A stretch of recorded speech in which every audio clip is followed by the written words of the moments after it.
problemnya Indonesia tuh bukan kita bakal perang sih kalau menurut saya. Menurut saya ngelihatnya keamanan negara dari segi pangan, lingkungan gitu. Kalau misalnya kita nggak punya kemandirian pangan, kemandirian energi dan air itu ancaman buat ancaman juga kan. negara ya. Itu awalnya muaranya di mana? Di lingkungan kan. Masyarakat kita tuh kurangnya ketika sudah berbeda. Itu seolah-olah lawan. Kamu udah antipati gitu. Padahal di situ sebenarnya penajaman argumen. Atau udah ngecap duluan. Dia ini pasti begini nih. Salah satu cara saya untuk reconnect dengan masyarakat, dengan Jogja, dengan apa itu ya salah satu caranya ya angkringan, Mas. Di Jogja ini banyak sekali juga yang mencatut nama keraton. Mencatut nama Dalam, mencatut nama Gusti Mangku. Misalnya untuk apa? Untuk tanah. Nah, kemampuan dan kemauan serta keluasan Marrel untuk berjumpa dengan masyarakat ini dikhawatirkan Ngarso Dalam atau Bapak nggak?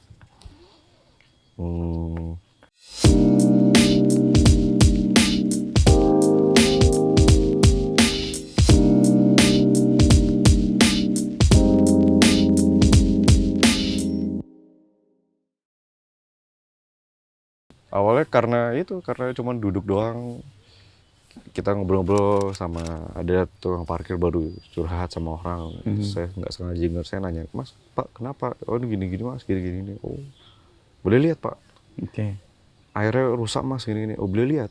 Boleh. Pas lihat, oh begini. Jadi ya itu yang akhirnya membuat makin dalam. Ya. Cultural rich itu kan juga menjadi elemen yang sangat dominan ya di masyarakat Jawa ya terutama ya. Masyarakat Jawa lumayan. Saat mereka menghadapi kesulitan, menghadapi tapi bagusnya walaupun mereka cultural rich, mereka nggak tertutup. Ada yang cultural rich akhirnya dia memproteksi culture-nya, jadi akhirnya nggak terbuka dengan masyarakat culture luar. lain gitu. Kalau di Jogja lumayan mengembrace culture lain, cuman culture lokalnya tetap kita tetap begini, dan mereka bisa nyesuaiin. Itu sih. Itu kalau dalam falsafah Jawa kan ada istilah ngono ning ojo ngono itu ya. Jadi orang lihat sesuatu dari luar itu fine, tetapi ya nggak jadi begitu juga.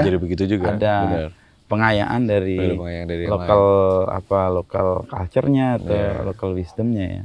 Membuat orang punya kemampuan untuk menjawakan hal yang masuk. Makanya waktu itu waktu digagas Eri kan ngomong, walaupun kamu orang Batak di Jogja, tapi jangan jadi orang Jawa ya. Orang Batak. Kita lumayan mengimbris yang lain. Iya. Dan kekayaan kultur itu sebenarnya yang membuat perkembangan dan dinamismenya juga terjadi. Orang bisa mengadaptasi. Mas Asun, boleh nitip nggak? Ini takutnya ntar bunyi ada yang ini jadi nanti perpet interview. Udah aman suara? Udah mulai dari tadi? Udah mulai. Rel, gimana kabar ya? Baik Mas. Gimana kabar? Tadi dari Jogja naik motor kayak? Naik motor. Apa naluri pembalapnya keluar kayak? Enggak, pagi-pagi jadi masih enak buat jalan-jalan. Nggak khawatir naik motor? Dari dulu sih naik motor Mas. Serius? Iya, dari... Loh, cucunya Sultan loh naik motor. Oh, ketilang juga pernah Mas. Ketilang ke apa ya, sering juga. Ketilang karena? Ketilang karena dulu kalau sekolah telat, jadi keburu-buru. Jadi kadang nerobos ketilang. Jadi, zaman di JB dulu? Zaman di JB dulu. Di JB. Oh, itu masa-masa bersentuhan dengan realita yang nyata tuh ya? Iya, betul. Terburu-buru waktu. Malu bangun rada mepet kan, jadi jadi naik motor buru-buru, waduh, ambil potong jalan ketilang. Terus ditanya, jadi makin telat. Makin telat, tapi itu udah pengalaman lah ya. Pengalaman. Tapi dari perjalanan Marrel sekarang kan menjadi kepala kayak lingkungan hidup ya, kalau di bahasa Indonesia kan. Ya, jadi di keraton itu ada departemen lingkungan hidup dan sosial sekarang. Departemen lingkungan hidup dan sosial. Ya, kurang lebih ya bahasanya gitu. Kayak badan lah, badan. Jadi di bawah di keraton itu ada departemen itu kawadanan namanya. Nah, kawadanan ini ada Datu Dono Suyoso yang memimpin Gusti Mangku, ada Panitro Puro yang Gusti Condro. Nah, saya di bawah Gusti Mangkubumi itu badannya badan untuk lingkungan dan sosial. Dan sosial. Gitu. Baru 2023 kemarin ditetapkan. Apa reasonnya menggabungkan lingkungan dan sosial ini?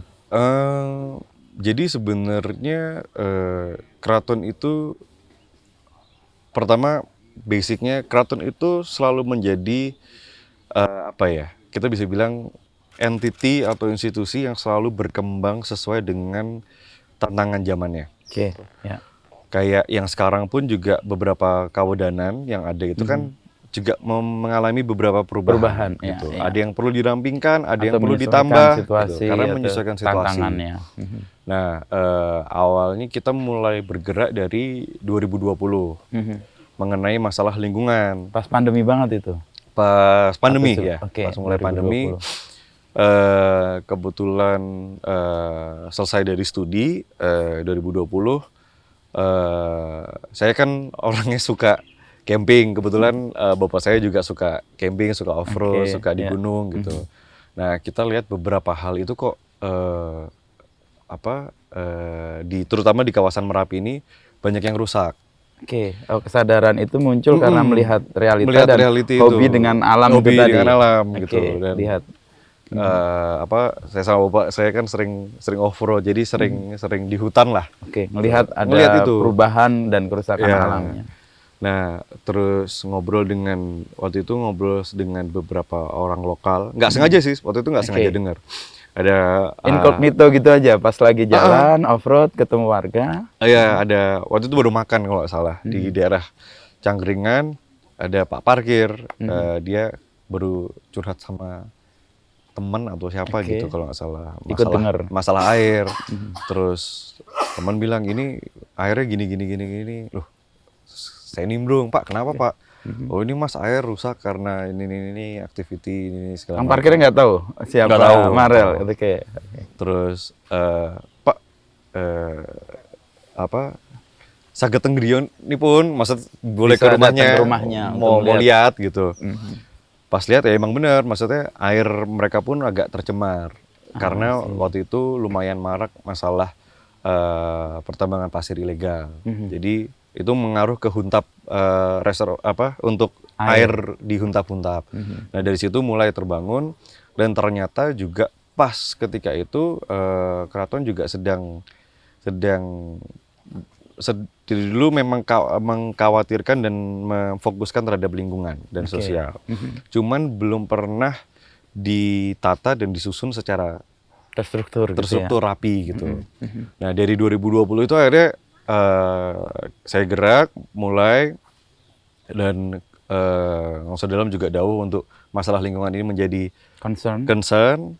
Akhirnya kita bergerak dari 2020 itu. 2020 yang awalnya bergerak di Sleman, lalu 2022-2023 mulai Gunung Kidul juga, Kulon Progo, akhirnya keseluruhan Jogja. DIY. Nah, dari situ ternyata lingkungan ini nggak cuman masalah kerusakan alam ya. Ternyata dari lingkungan ini pengaruhnya, problemnya dulu ada kerusakan alam, sampah, itu air, yang sangat air. Lalu ini ternyata hubungannya sama pangan. Sama ekonomi untuk setiap individual masyarakat gitu, untuk kelangsungan hidup mereka gitu. Jadi, ternyata ini luas juga ya, cakupannya luas juga gitu. Karena di Jogja ini kan masih banyak warga masyarakat yang mereka ini bergantung hidupnya dari pertanian atau perkebunan gitu. Atau ada yang mereka itu punya ternak. Nah, ternak ini kan kadang mereka butuh pakan. Gitu, butuh pakan ternaknya dan segala macam. Akhirnya, ternyata luas ya ininya gitu. Dan bagaimana kita mengembangkan ini tapi lebih sustain gitu. Jadi dan mencakup persoalan yang begitu luas tadi ya. Betul. Nah, seiring waktu berjalan, akhirnya melihat tantangan itu, akhirnya istilahnya dibentuklah di keraton untuk menghadapi tantangan itu, dibentuklah badan tadi itu.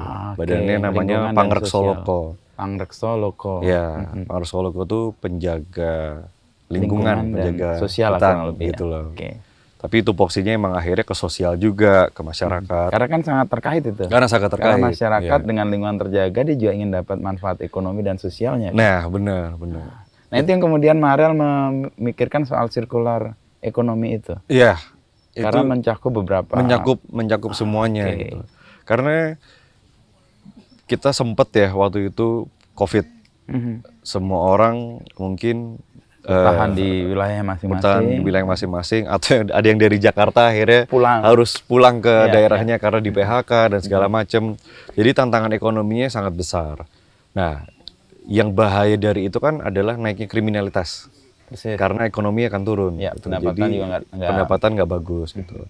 Nah, waktu itu akhirnya ya itu kenapa kayak sekarang ini kita baru di Tankaman ini salah satu kawasan di Kaliurang yang kita support, kita dorong, kita bina, lalu juga disupport oleh Ngerso Dalem dari Pemda mendapatkan Banggup juga untuk akhirnya bisa menjadi kawasan wisata berbasis alam yang dibangun oleh masyarakat dan untuk masyarakat. Untuk masyarakat Gitu. Jadi mereka akhirnya memiliki pemasukan sendiri. Tadinya banyak warga yang di atas sini itu tinggalnya di sini, tapi kerjanya di kota.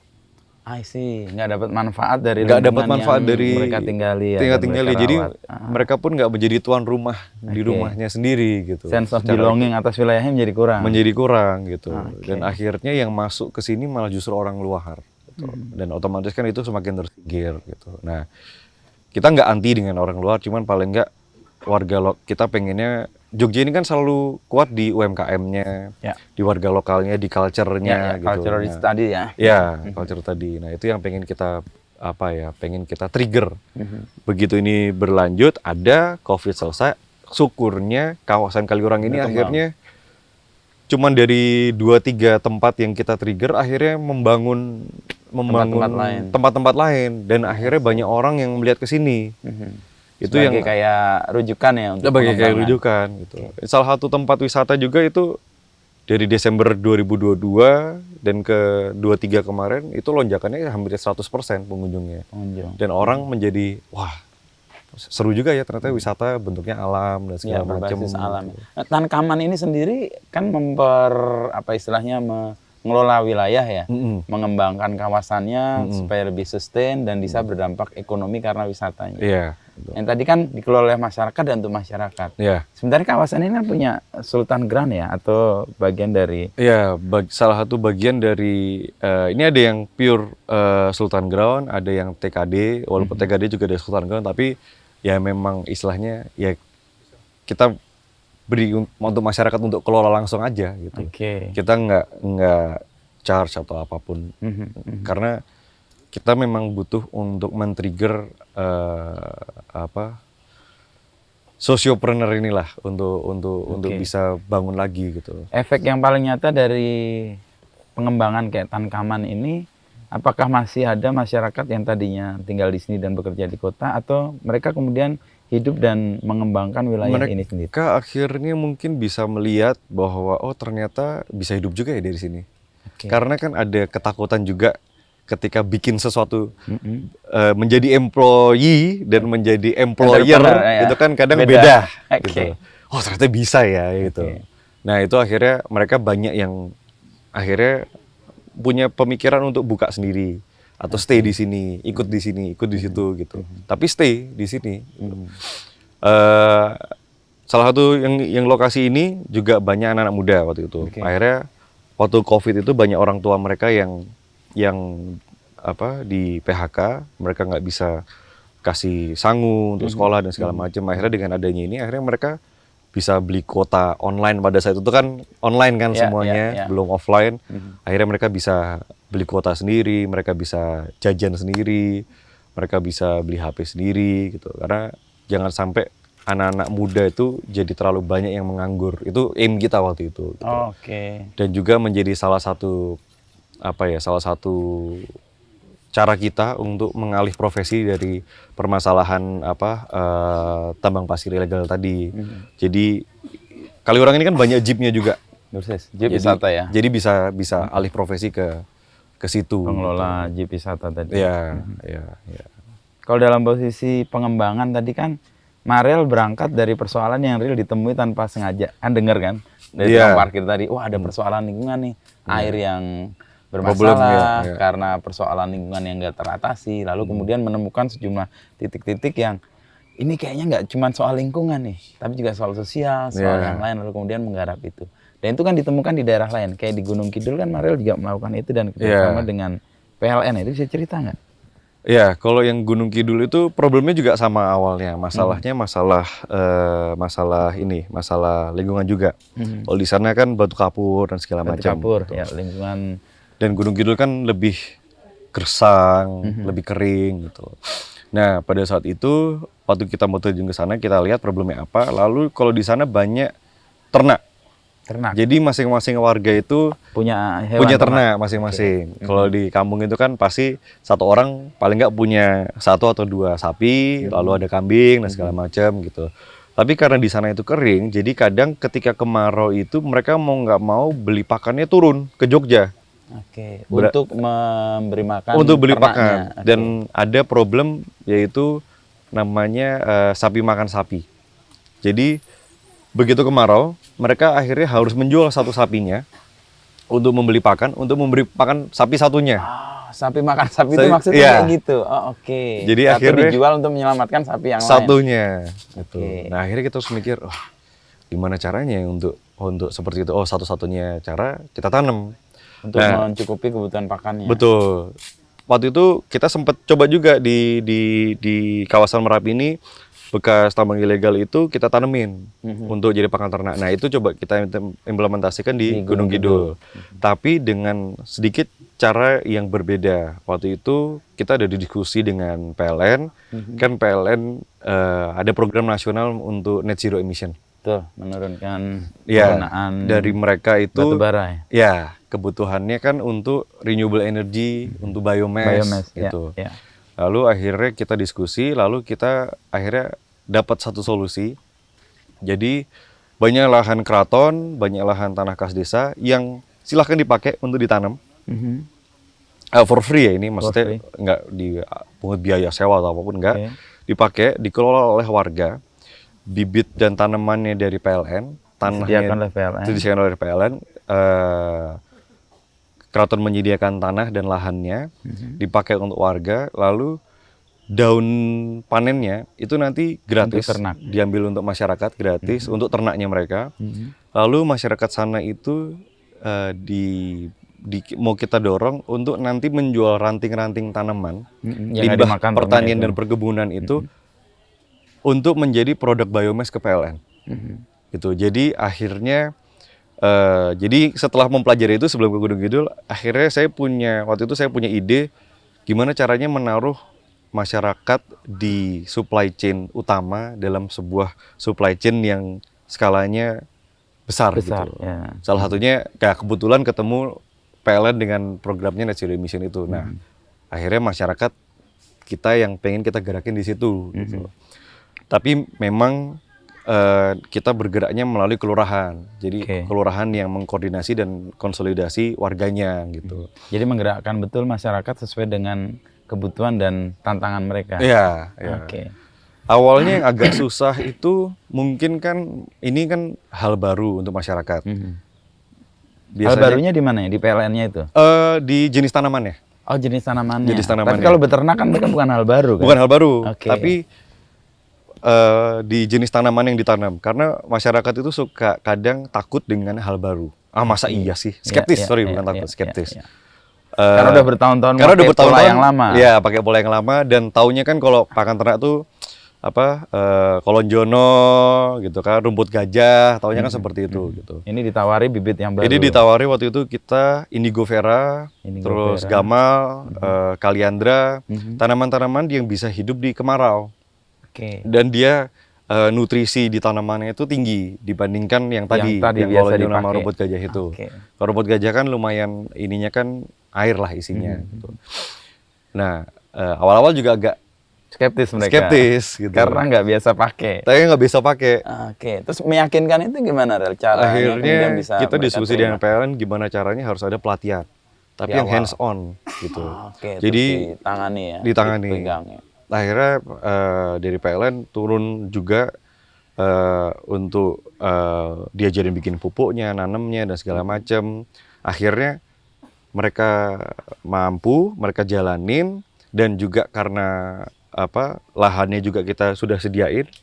Begitu 2 bulan 3 bulan hasilnya Ada bagus. hasil. Oh, baru percaya. Baru percaya. Oh, ini seeing is believing. Iya, karena masyarakat kita tuh kadang kalau kita terlalu, oh ini programnya seperti ini, ya jujur aja mereka nggak begitu melihat itu ya. Harus Mungkin kalau dipraktekkan. dari sisi kita bisa melihat itu Ya. secara makronya gitu.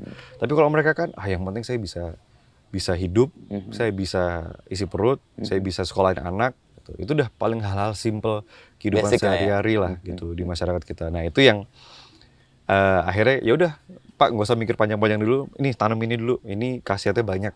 Oke. Akhirnya begitu jadi Mereka percaya. bisa dilihat, dipegang, dicium, bener ya gitu. Nah akhirnya itu yang berkembang. Dan Nah, menular. setelah 3 bulan itu tumbuh, Proven itu ya. proven, tumbuhnya cepat, kita bikin bank bibit. Bang Bibit. Bank bibitnya. Karena saya nggak mau ketika pengembangan, Dia tergantung. dia tergantung atau harus beli bibit dari luar.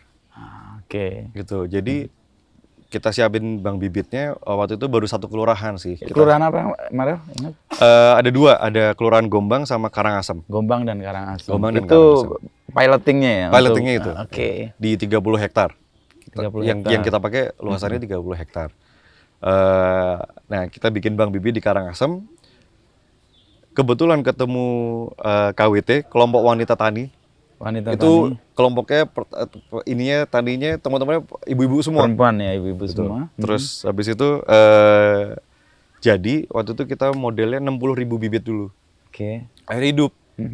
Setelah 3 bulan jadi, ternyata nggak cuman kelurahan-kelurahan di sekitar situ yang tertarik. Ternyata sampai Wonogiri, Denger ya? luar, kan itu kan luar Karangasem kan kawasan udah ya? perbatasan ke luar Jogja kan? Iya, ke Jawa Tengah ya. Ya, ke Jawa Tengah. Mereka pun minta. I see. Gitu. Tapi waktu itu saya bilang, Pak, ini kita untuk pengembangan kita dulu, jangan Bapak langsung jual dulu. Nanti pokoknya yang penting kita dulu terpenuhi, kita bisa ngembangin, lalu kalau Bapak mau dijual, monggo baru dijual gitu. Karena kita targetnya piloting ini kan 30 hektar. Oke. Nanti kita pengen kembangin jadi 300 hektar. Wah, 10 kali lipat. 10 kali lipat. Jadi targetnya sampai situ gitu. Tapi beda dengan modeling biomass di luar. Kalau di luar kan mungkin lebih ada hutan tua, lalu ditebangin dan segala macam kan. Akhirnya kadang kan isunya kan jadi deforestasi. Ya. Nah kalau yang kita lakukan di Jogja ini Renewable juga malah ya, memberikan tanamannya tumbuh sendiri. Iya, dan kita itu waktu itu yang kita konsepin adalah planting, harvest, and replanting. Planting, harvest, replanting. Oke, Jadi puter bukan ya. nebang yang lama, tapi kita tanam, panen, kita Tanam tanam ulang. lagi. Gitu. Oke. Jadi ekonominya sebenarnya lebih muter karena bank bibit bisa ada di situ. Bisa mendorong pembuatan rumah pupuk warga. Ya, ya. Akhirnya KWT juga lebih semangat kerjanya. Maksudnya membuat sesuatu itu akhirnya berkonsepnya lebih mereka lebih hands on jadinya gitu. Dan kita kan tumbuhnya cepet Mas. Kita 6 bulan sampai setahun udah bisa Dipanen. dipanen. Sedangkan mungkin kalau di luar kan ya kita bersyukurnya kan di Indonesia ini kan Subur tanahnya ya. subur, jadi lebih cepat. Meskipun di Gunung Kidul ya. Meskipun di Gunung Kidul. Tergantung jenis tanamannya. Tergantung tadi jenis ya. tanamannya. Pemilihan tanaman yang bisa tumbuh di kemarau. Yang bisa tumbuh di kemarau. Akhirnya kemarau kemarin ya lumayan jadi solusi ya? masih tetap rimbun. Oke, jadi sapi makan sapi nggak terjadi lagi? Karena baru awal, jadi belum cukup besar. Oke. Jadi masih subsidi silang antara yang sudah ada dengan yang baru ini. Makanya tahun 2024 ini kita akan mulai proses lagi gitu. Di Kulon Progo juga hal yang sama dilakukan? Di Kulon Progo kita baru mapping. Oh, mapping dulu. Ya, kita baru mapping. Kenapa? Karena ini menurut saya ya, ini menurut pandangan saya. Kalau menurut saya semasing-masing lokasi di Jogja atau masing-masing kabupaten itu memiliki tipe masalah yang berbeda. Oke. Jadi kita pun geraknya juga nggak bisa disamakan. Apa yang saya lakukan di Sleman belum tentu bisa sama diterapkan di Gunung Kidul atau di Kulon Progo atau di Bantul gitu. Kalau kemarin di Bantul kan lebih ke masalah sampah, kota juga masalah sampah. Itu karena psikologi masyarakat Sleman, psikologi masyarakat Gunung Kidul itu kan beda-beda. Demografisnya pun juga beda-beda gitu. Jadi social behavior-nya itu yang kita harus cermati juga supaya ketika kita masuk itu tepat. lebih kena gitu. Masyarakat kota kalau suruh nanam nggak mau. Persis. Masalah kemarin kayak sampah atau apa suruh nanam nggak mau karena kehidupan mereka udah bukan di situ. Ya, ya. Sama halnya juga mungkin masyarakat di pedesaan atau di pegunungan. disuruh berpikir cara orang kota nggak mau juga. Nah itu yang akhirnya kita baru mapping satu persatu persoalan dan bagaimana men-solve-nya. Kemarin pas sebelum kita gerak ke Kulon Progo sempat ada problem masalah sampah, jadi kami agak fokus di situ dulu di kota sama di Bantul. Nah itu yang menurut saya pemahaman mikro ternyata yang sekarang tuh lebih kena gitu. Okay. Ini sepengalaman saya nggak bisa ngajarin orang, mungkin orang punya ilmunya masing-masing kan. Ternyata pelajaran yang saya dapat selama ini ternyata kadang kita konsepnya harus makro tapi menghadapi masalah ini harus mikronya ini seperti apa sih gitu. Gimana caranya hal-hal mikro ini bisa menjadi bagian dari planning makro yang kita bisa rencanakan atau kita buat gitu. ya. Walaupun mungkin nggak sama semuanya gitu. Ya mungkin itu sih yang saya bisa dapetin. Oke, mappingnya terjadi. Nah kalau yang isu yang cukup santer kemarin kan soal sampah. Ada temuan apa dan bagaimana kira-kira solusi yang bisa ditawarkan? Kalau kemarin kita sempat ngobrol-ngobrol sama Pak PJ Wali Kota, Pak Singge, terus ada juga di Bantul dengan Pak Bupati Pak Halim, dan juga ada dua kelurahan yang lumayan aktif di Bantul masalah sampah. Satu di Panggung Harjo, Pak Lurahnya Pak Wahyudi itu. Lalu satu lagi di Guwasari, Mas Duki yang lurahnya. Mereka juga aktif masalah sampah. Kalau mereka pandangannya kalau kota itu karena mereka nggak punya lahan.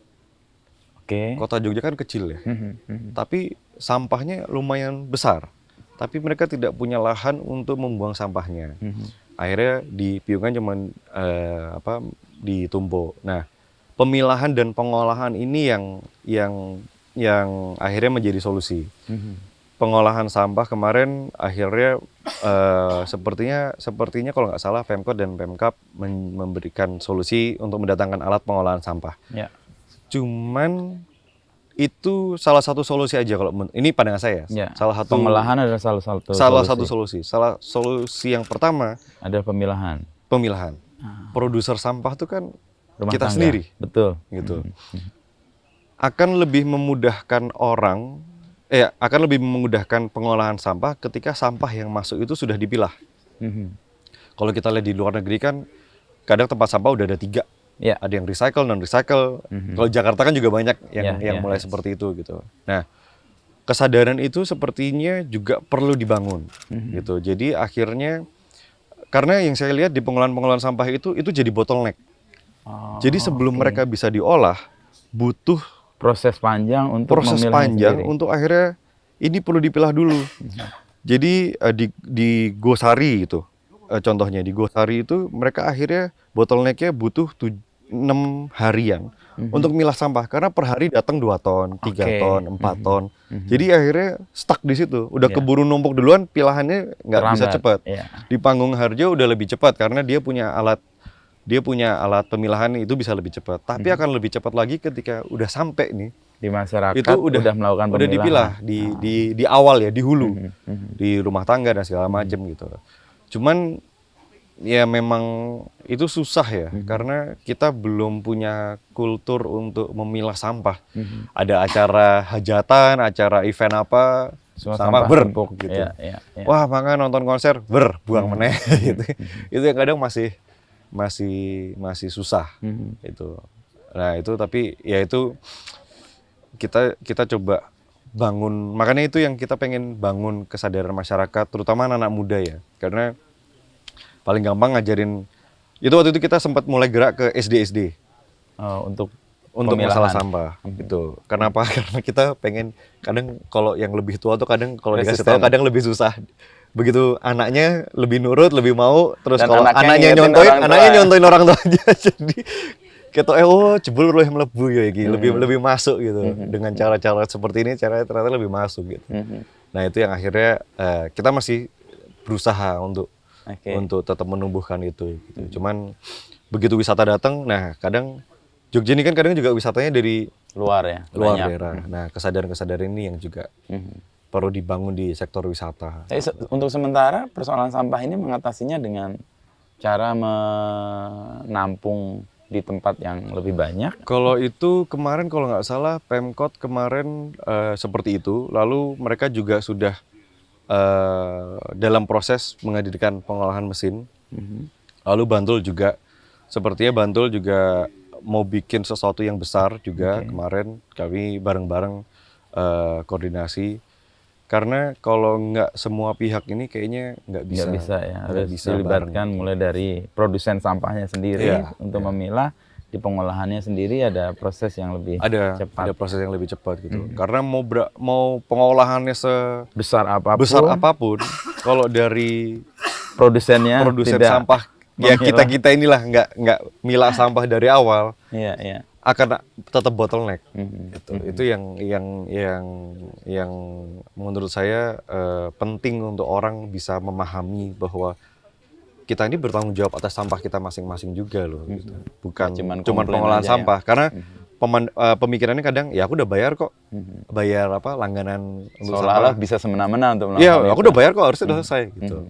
Padahal itu membayar itu hanya menggeser masalah ketika belum dipilah gitu.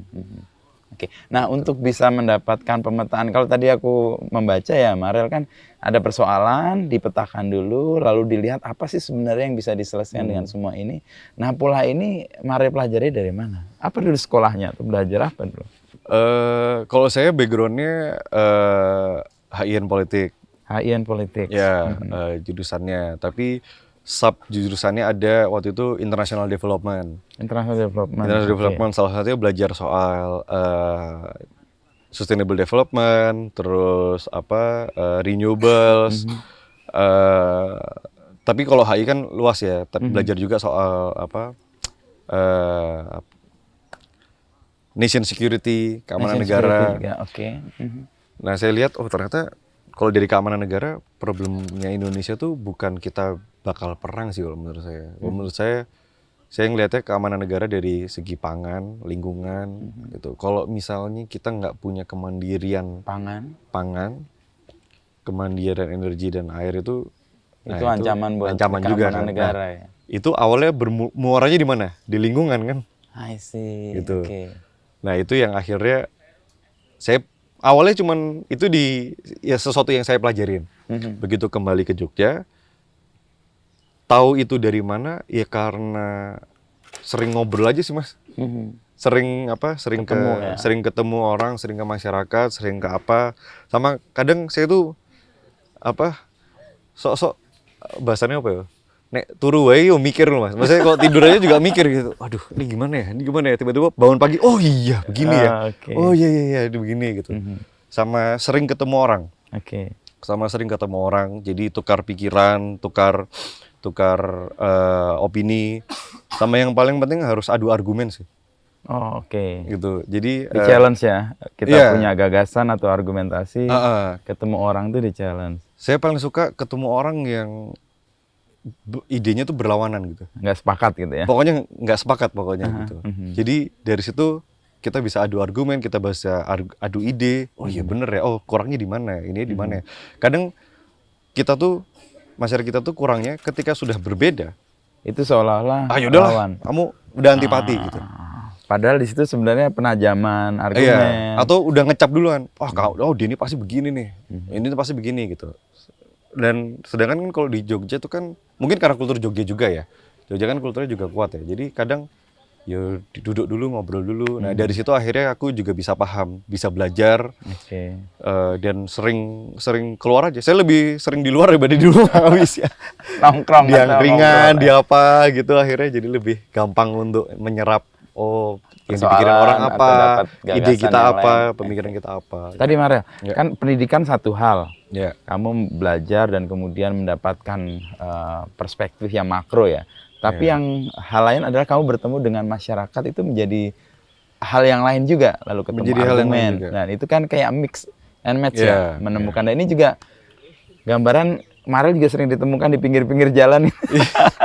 Yang waktu itu pernah viral tuh. Kamu makan di angkringan dan membuat orang, ini bener nih cucunya Sultan. Itu emang pilihan atau cara Marrel? Sajanya biasa aja, Mas. Enggak, sebenarnya biasa aja, Mas, karena ya dari sejak SMP, ya Jogja kan angkringan ya, Mas ya. Persis. Jogja kan angkringan gitu. Ya dari Ya disitulah semua iya, dari persoalan ada. Saya SMP juga pinggir sekolah SMP saya juga ada angkringan. Jadi kalau misalnya pas sebelum eskul apa, ya memang udah biasa di angkringan, udah terbiasa di angkringan gitu. Bukan sesuatu hal yang baru gitu. Cuman memang ya kan masa ke angkringan saya ngomong, saya ini loh, kan nggak juga, ngapain juga sih gitu. Iya. Kan. Jadi tapi itu menjadi buat saya, karena kan saya sekolah di luar, waktu itu kuliah di luar. Salah satu cara saya untuk reconnect dengan masyarakat, dengan Jogja, dengan apa itu, ya salah satu caranya ya angkringan, Mas. Karena hanya di angkringan, kadang orang di kelurahan-kelurahan atau di kampung-kampung itu cerita lose lah pokoknya gitu. Nggak ada ini nggak ada cara, nggak ada topeng, nggak ada apa gitu. Justru kadang yang repot sekarang karena sempat viral itu, orang jadi tahu, begitu datang gitu, oh Mas, ngomongnya udah beda gitu. Waduh, itu yang gagal.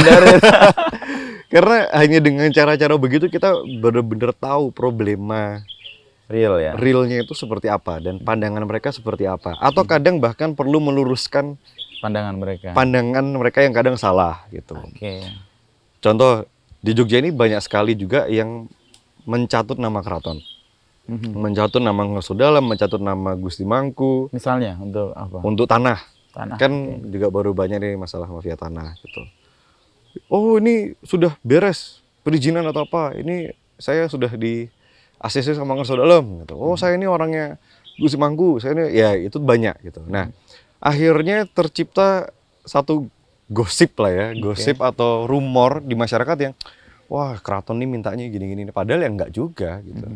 Padahal kita nggak pernah loh. Oh gila juga, orang bener-bener ada pemahaman yang keliru. Ada pemahaman yang keliru, mereka percaya juga gitu. Mungkin itu yang akhirnya jadi di satu sisi, oh memang nama keraton Gustilantika itu memang masih sangat disegani. Tapi orang makainya dengan cara yang salah gitu. Nah itu yang kadang saya juga perlu luruskan juga di obrolan-obrolan itu di masyarakat gitu. Dan di kelurahan-kelurahan gitu, itu yang perlu kita luruskan juga bahwa kita tuh nggak seperti itu. Kayak tangkaman ini pertanian, keraton pun nggak pernah memungut sepeser pun untuk itu gitu. Tapi kan yang didengungkan kadang oh ini udah beres, yang penting kita kasih bagian atau apa. Nah itu kan padahal nggak seperti itu gitu. Tapi kadang orang terlalu segan untuk mengkonfirmasi juga gitu. Jadi akhirnya saya rasa ya kita lah yang harus jemput bola lah untuk menjelaskan, meluruskan gitu ya. Tapi biasanya yang model-model begitu ternyata tuh ada satu oknum yang dia nguntungin sendiri gitu loh. Dia mendapat tapi dia pakai bempernya ini yang lain gitu loh. Bempernya kan kita gitu. Bahwa keraton memang sangat disegani ya. Tetapi persoalannya masyarakat nggak mau mengkonfirmasi. Nah, hal-hal ini balik ke pertanyaan tadi, hal-hal ini yang akhirnya saya bersyukur punya wawasan itu. Terus caranya menghandle masalahnya, oh ternyata ketika kita datang satu persatu, kita temuin banyak masalah, semakin diverse orang yang kita temuin, semakin banyak cara sebenarnya yang kita bisa petik untuk nyelesain sebuah masalah.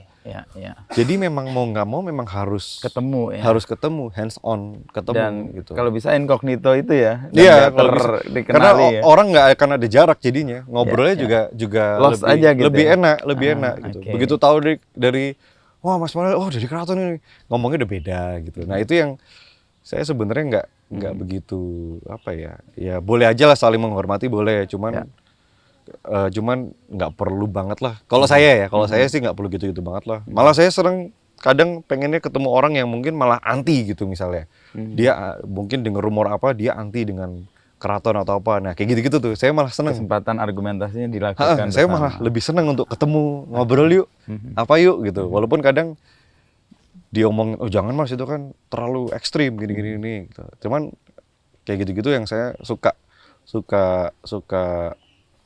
untuk diskusi, untuk argumen, karena kalau argumen ini nggak di-challenge, nggak ditantang, nggak Nggak disanggah, ada perspektif yang lain gitu ya. nggak akan semakin tajam gitu mas. Oke. Gitu. Nah itu yang menurut saya kita nih agak kurang gitu. Yang kita lihat mungkin di barat juga orang akhirnya semakin separate karena ketika udah tahu, wah kamu nih berbeda, nggak ada diskusi yang tercipta dari situ, nggak ada komunikasi dari situ, akhirnya kan makin jauh. Iya. Tapi ya memang nggak bisa dipungkiri juga, ada juga mungkin tipikal orang atau masyarakat yang memang udah dikasih tahu pun dia nggak mau tahu gitu. Yang udah dijelaskan juga mereka pokoknya maunya pahamnya begini aja gitu. Oh ya sudah gitu. Kita coba 1, 2, 3 kali, kalau Nggak memang berhasil, ya sudah. maunya ngertinya begitu ya udah. Oh ya sudah silahkan. Yang penting ada niatan baik untuk kemudian memberikan penjelasan dari perspektif yang berbeda. Mungkin Meskipun nggak mereka terima. langsung soal masalah menjelaskan ke mereka ya. Oke. Kalau saya sih lebih suka, saya pengen tahu orang ini berpikir ini tuh kenapa sih? Ngomong ini tuh apa karena dasarnya? dia berpikir tuh gimana sih gitu. Jadi saya lebih pengen tahu cara orang ini berpikir gitu. Nah itu yang mungkin bisa memperkaya diri lah ya. Kayak Mas Wisnu sering podcast sama beberapa orang gitu kan, banyak yang kita bisa serap gitu loh. Dan betul. banyak yang kita bisa tahu, oh ternyata tuh orang kadang bisa mikirnya begini ya gitu. Oh ternyata kadang bisa sebegitunya juga orang ya gitu. Nah itu yang saya lebih tertarik di situ gitu. Oke. Nah, kemampuan dan kemauan serta keluasan Marrel untuk berjumpa dengan masyarakat ini dikhawatirkan ngarsa dalam atau Bapak nggak? Nggak tahu ya. Tapi Nggak kayaknya pernah enggak sih. khawatir, enggak ya? Tapi kayaknya enggak juga. Karena ngarsa dalam juga orangnya lumayan easy going juga sebenarnya gitu. Walaupun kita tetap menghargai bahwa beliau adalah raja, cuman beliau untuk dialog, untuk diskusi, bahkan kadang juga saya diingetin sama ibu atau siapa, kadang saya diskusi juga agak terlalu Keras gitu. terlalu keras gitu. Cuman kan ya mungkin karena lulusan HI ya. Jadi kan waktu kalau kita kuliah itu kan kita lumayan challenge ya. Didorong untuk berdebat, berargumen gitu kan. Berdiplomasi gitu. Dan ngarsa dalam terbuka untuk itu ya. Terbuka sih, terbuka. Sejauh Termasuk ini pilihan atau cara Marrel untuk menghadapi persoalan dan ke masyarakat. Ya mungkin kadang ngingetin juga mau gini tuh caranya. Cuman ya itu perbedaan karakter ya. Tapi saya lihat juga cara kenapa Jogja bisa sedamai ini, bisa senyaman ini, dan bisa menjadi titik pusat untuk apa ya, kayak politik nasional, kayak banyak tokoh-tokoh nasional yang juga datang bertemu beliau. Saya yakin itu juga karena bentuk diplomasi, bentuk diskusi, bentuk keterbukaan ngarsa dalam terhadap semua gitu. Jadi kalau orang kan mikirnya wah monarki tertutup, very eksklusif, very ini gitu. Jadi saya lihat sebenarnya nggak juga sih. Kalau seperti itu harusnya nggak seperti ini gitu. Nggak terbuka untuk orang-orang luar dan segala macam. Itu satu gitu. Dan kemarin terbukti kan di Pilpres semua capres datang dan semuanya. Ya dari dulu bahkan. Iya dari setiap Pilpres gitu ya. Dan itu kan kita lihat juga ketika habis 9 pun, Suargi ke-9 pun juga beliau juga sangat terbuka dengan semua pihak nasional gitu. Baik yang kiri ataupun yang kanan bahasanya lah ya gitu. Itu satu ya kalau di keluarga gitu. Jadi keterbukaan itu, openness itu yang membuat saya juga ngelihat oh ya sebenarnya nggak masalah gitu. Yang kedua pendidikan juga.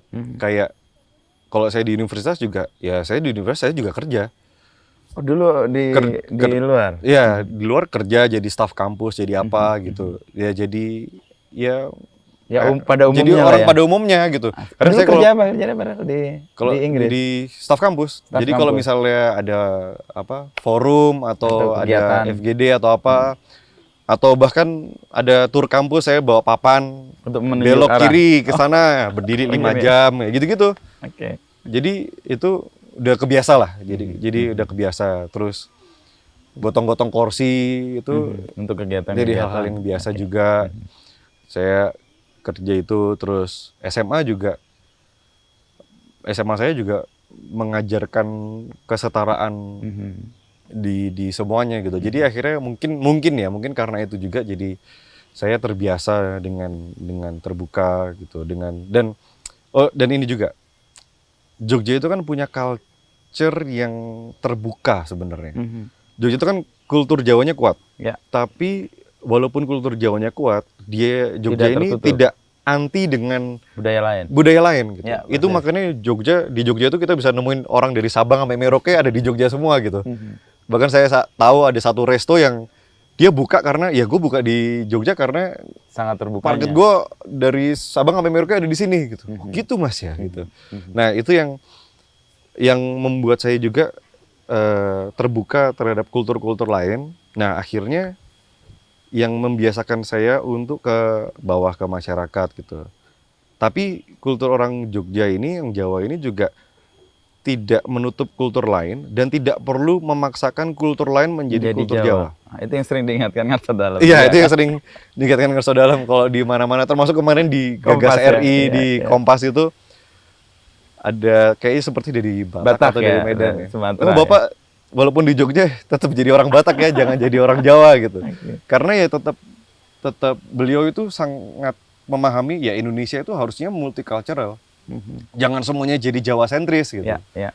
Nah, itu yang keterbukaan itu yang akhirnya mungkin karena saya terekspos itu, jadi mungkin saya bisa membawa ke sana juga gitu. Jadi, terhadap kritik yang sering muncul ya, dan ini kan kritik periodically ya, soal monarki di Jogja yang katanya anti demokrasi. Tapi pada faktanya kan semua orang yang berdemokrasi berinduk ke sini juga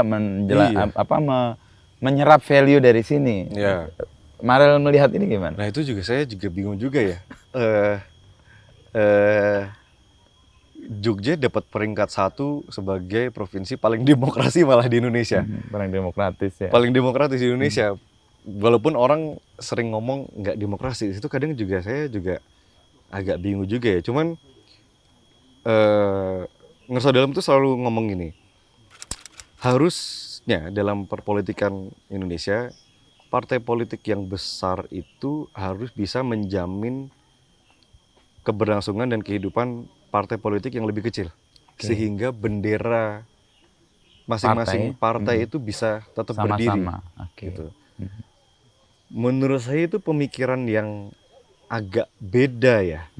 Karena beliau kan seorang raja, tapi bisa berpikir gimana caranya partai-partai kecil itu tetap harus dapat hidup ruang, gitu. ya. Dan itu yang beliau lakukan juga di Jogja gitu. Gimana caranya orang dari luar Jogja pun juga bisa hidup, bisa cari nafkah dari manapun gitu. Nah, dan yang menarik juga ketika kita ngomong kebebasan berpendapat. Kayak kemarin teman-teman mahasiswa yang berdemo, yang orasi, dan Jogja banyak sekali, dan kita tidak menutup untuk itu. Kita memberikan berarti kan artinya ruang ekspresi itu dibuka, walaupun orang-orang mengkritik atau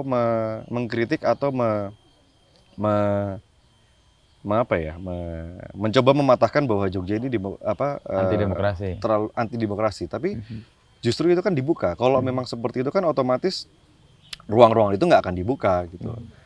Nah, itu yang mungkin menurut saya kadang nggak terlihat ya. Kayak kita saking bebasnya jadi nggak kerasa kalau kebebasan itu juga udah dimiliki gitu. Kan nggak ada kayak demo, bukan demo, kayak gerakan mahasiswa yang kemarin di Kejayaan, terus aksi dari teman-teman dari teman-teman dari timur, dari Papua, itu nggak pernah dilarang atau dibatasi juga gitu. Memang ada aturannya. Kalau aturan kan Di kita nggak bisa ngomong negara ya. Maksudnya demokrasi itu kan pun pakai itu. dari aparat hukum, ada beberapa objek yang memang vital dan segala macam memang nggak boleh gitu. Tapi ya itu sih. Ruang-ruang, dan Jogja ini kan ini ya, kota mahasiswa. Bersih. Jadi Kota pelajar ya. Kota pelajar. Jadi pasti akan memiliki ruang mahasiswa untuk mengkritik. Kritik terbesar negara itu kan dari mahasiswa gitu. Nggak mungkin enggak gitu. Jadi saya sempat sampaikan juga, maksudnya mahasiswa ini pasti juga akan memiliki daya kritis ya. Daya kritis yang tinggi. Baik mereka mendukung keistimewaan atau sebaliknya mengkritik keistimewaan. Waktu itu kan saya khawatir lah, kalau nggak mendukung gimana gini. Yo nggak apa-apa. Orang nggak harus dukung kok, tapi kan orang bisa melihat yang mana yang baik, yang mana yang enggak. Nggak apa-apa ya, biar mereka berekspresi, itu kan hak mereka juga untuk menyuarakan berpendapat. Itu kan mereka itu belajar, ruang belajar mereka untuk bisa mengerti. Gitu. Kadang mungkin yang mereka tadinya kontra bisa jadi paham setelah memahami, yang tadinya memahami bisa jadi kontra. Ya nggak apa-apa, itu ruang itu memang harus dibuka untuk mereka bisa belajar. Lah tapi kalau misalnya nanti menjadi terlalu ekstrim gimana? Ya nggak apa-apa, kan ada aparat hukum. Tapi nggak boleh ruang-ruang itu ditutup. Gitu. Jadi saya ya oke.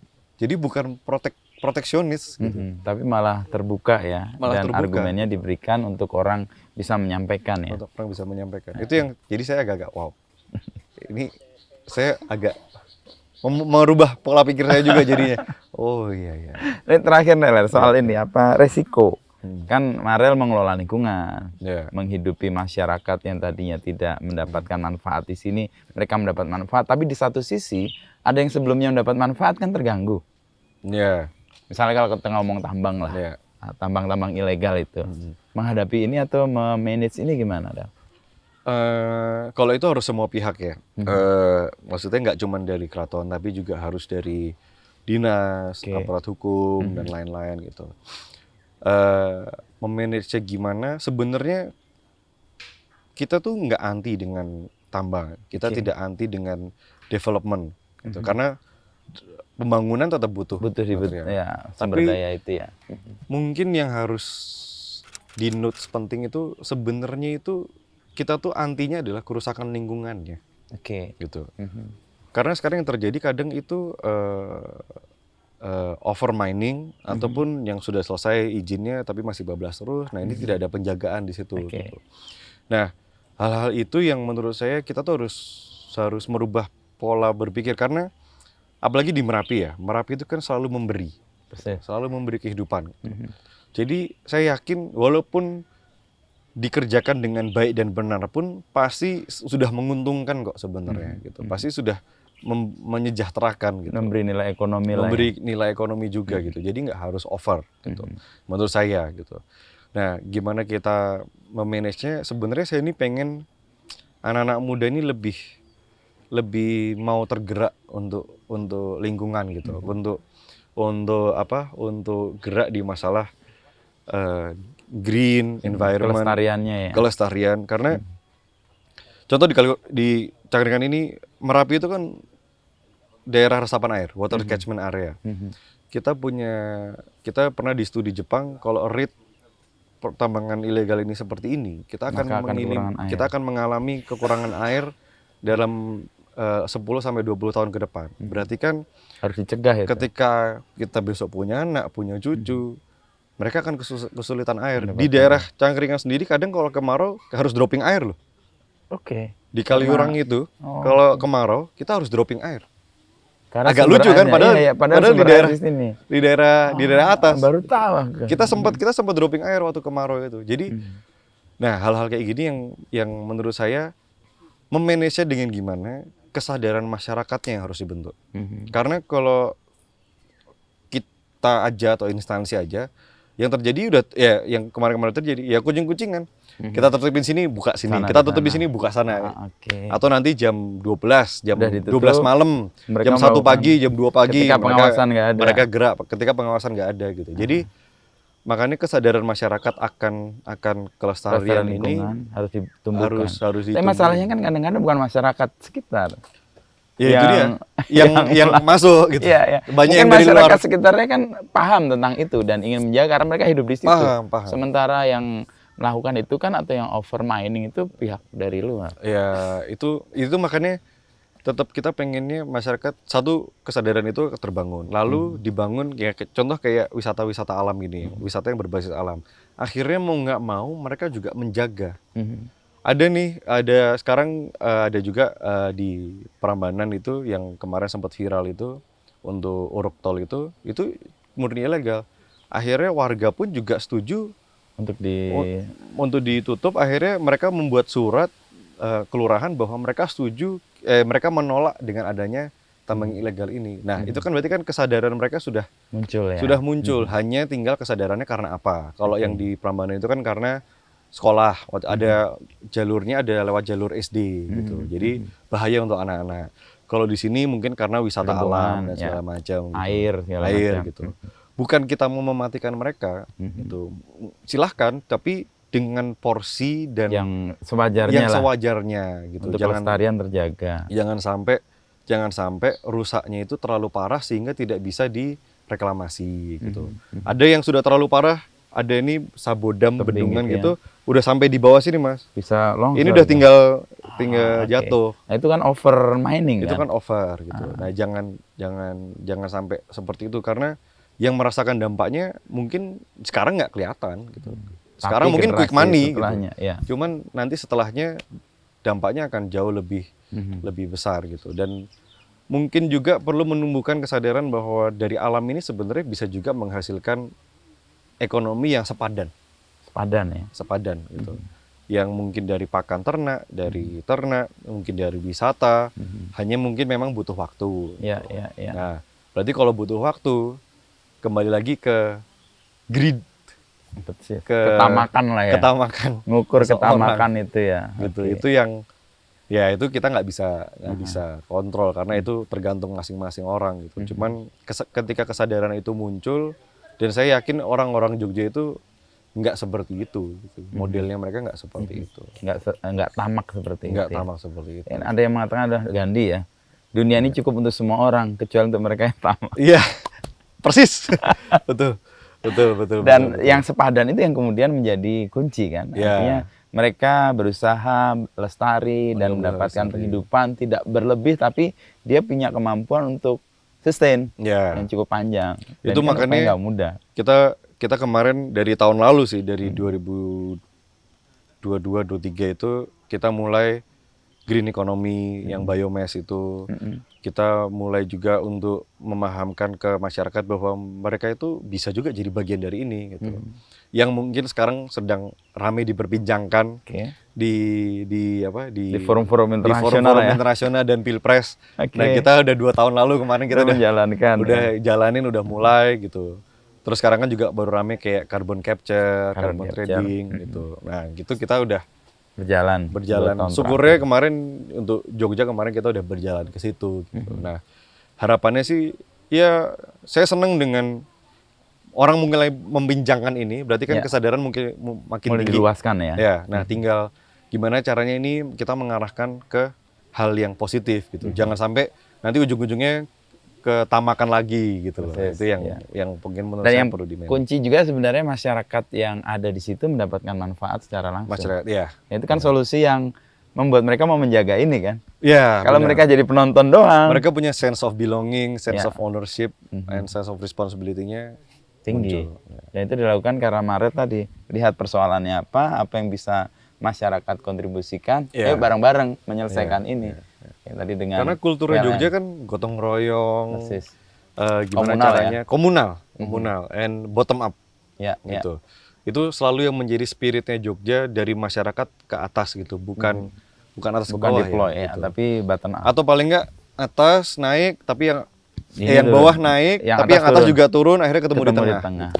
Gitu. Itu yang menurut saya lebih, itu yang menurut saya bisa bekerja, what works di Di Jogja, Jogja. yang bisa berhasil di Jogja menurut saya kayak gitulah. Dan pola itu yang kemudian Marrel lakukan dan itu Ya masih belajar terus dan coba untuk lakukan gitu. Karena tantangan-tantangan kan masih ada, masyarakat juga beda-beda. Gitu. oke. Dan kemampuan untuk bisa mendekat itu yang penting juga sih. Iya, Jadi masyarakat menyampaikan, yang punya kewenangan itu mendatangi. Iya. Dan ketemu di tengah itu kemudian diobrolin. Kan harusnya begitu ya. Terpilih dan Iya. untuk bisa ini gitu. Oke Rel, obrolannya. Thank you. Terima kasih banyak, Kita Mas. di Tankaman itu apa? Tankaman Natural Park. Natural Park. Tankaman. Yes. Tan makam katanya. Pemakaman. Di situ ada pemakaman di situ. Nah, kita lihat Merapi tuh di situ. Tadi Iya, clear bagus banget sih banget. punggungnya. Tadi Sekarang pagi. kena Iya, awan. tutupan. Motoran lagi? Ya nanti paling Wah. ambil muter-muter. Wes, keliling ini Cucu Sultan yang motoran dan ditilang polisi karena SMA. Kalau sekarang udah aman. Buru-buru, Aman kok Pak. Aman. Menaati tata tertib. Siap. Thank you Rel ya. Siap, terima kasih. Sampai Terima ketemu kasih, lagi Mas. nanti Terima di kasih lain banyak. waktu dan kesempatan. Siap, thank you Mas.